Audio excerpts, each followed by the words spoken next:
Olá bateras e amantes da música, sejam bem-vindos ao canal Drum Rockers. Aqui é Márcio Soares e hoje irei trazer para vocês a história da Premier Percussion, marca inglesa que fez história no mundo do rock and roll, uma marca que literalmente leva a bandeira de seu país. A Premier foi fundada em 1922, quando o baterista Albert Della-Porta fez uma parceria com George Smith para estabelecer uma empresa. Logo em seguida, abriu sua primeira sede na Berwick Street de Londres. Essa era uma área conhecida como Soho de Londres. Era o coração de sua vibrante cena musical ao vivo. O irmão de Albert, Fred Della-Porta, logo entrou no jogo e se tornou o primeiro gerente da marca. No início eles fabricavam instrumentos para as outras empresas como a de John Dallas, com a marca Jedson. Só depois de adquirir esse know-how, eles começaram a produzir instrumentos com a marca Premier. Os primeiros kits eram compostos de um bumbo, uma caixa, um suporte, um prato e às vezes um pequeno tom. Na década de 30, a Premier desenvolve ainda mais sua gama de instrumentos, uma forte mudança na dinâmica do entretenimento com a cena rebelde e underground do jazz, agora influenciada pelo teatro musical e as gravações. A moderna bateria está crescendo rapidamente em popularidade. É a era dos catálogos estrelas, e 9 em cada 10 bateristas usam a marca Premier. A marca estava sendo usada nos Estados Unidos com grandes bateristas do jazz, como Chick Webb. Em 1938, eles também começaram a fabricar instrumentos de metais e percussão para as Forças Armadas. A empresa até chegou a produzir uma guitarra com o nome Premier Vox. Mas chegou a década de 40, e com ela a Segunda Guerra Mundial. E como diz o Lito do Canais Aviões e Música, é sempre ela aparecendo nas histórias. Nesse período, o governo forçou a companhia a produzir miras para as armas, plugs e tomadas elétricas para equipamentos de radar.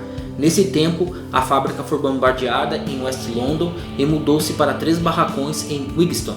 Na década de 50, era o tempo das big bands e pequenas orquestras de jazz que faziam as transmissões nos rádios, e muitos dos grandes músicos da época estavam usando os tambores Premier. Nessa década, os conjuntos de bateria evoluíram bastante, diminuíram de tamanho muito mais próximo do que temos hoje.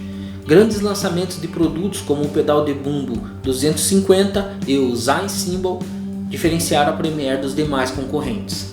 Quero aproveitar aqui para fazer um relato que foi me passado pelo mestre Robertinho Silva em uma oficina de música em Curitiba, em que ele relatou que no início da bateria no Brasil não haviam baterias à venda, porém alguns músicos em excursões para a Europa ou em festivais em Montevidéu, no Uruguai, traziam os kits de baterias para o país, e a cena naquela época no Rio era agitada, com as orquestras como a Tabajara e outras orquestras de baile, onde se tinha um músico para tocar bumbo, outro prato e acessórios e outro na caixa.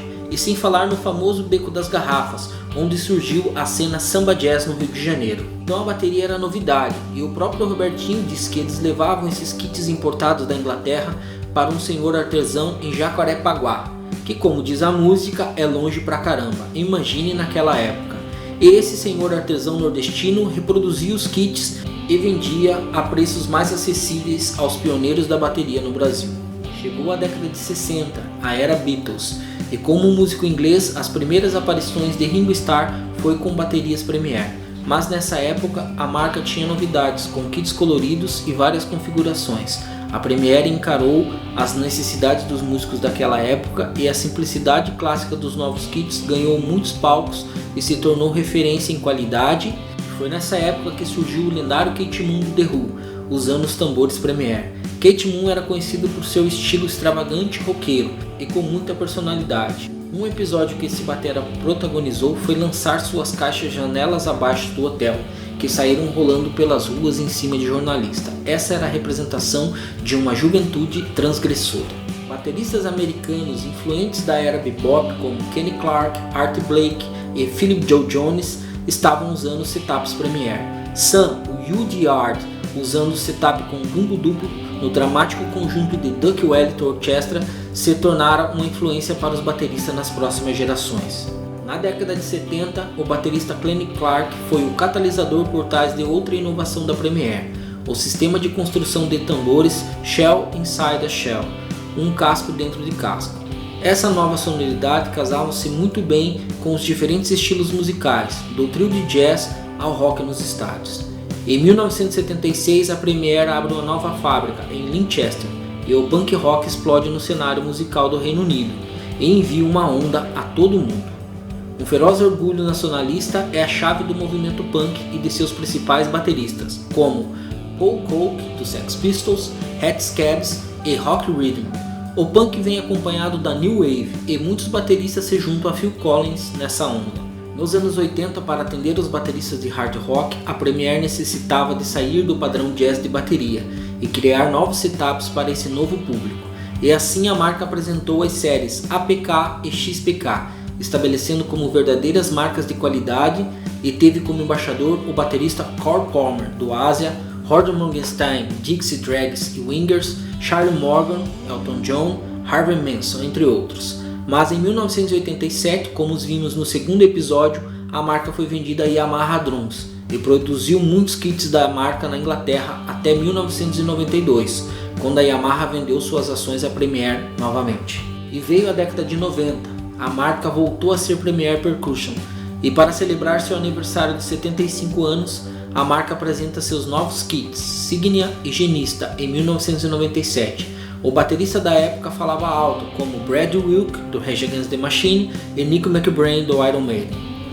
Nos anos 2000 foi a época de suas baterias séries lançadas, as Artistas Series, Cabra Series e Modern Classic, com inúmeras opções de especificações e desempenho comprovado. A marca voltou a aparecer na NAMM Show em 2016 e segue produzindo os instrumentos de percussão e bateria para bateristas de todos os níveis. A marca teve e tem muitos endorses, nada como no passado, com Keith Moon, Nick McBrain, Brad Wilk, Corey Palmer, mas com uma nova geração de endorses, como Andy Smith, Austin Lane, Cardenbury Caledonia Society Grade 1 Pipe Band, Doane Perry, do Jethro Tull, entre outros.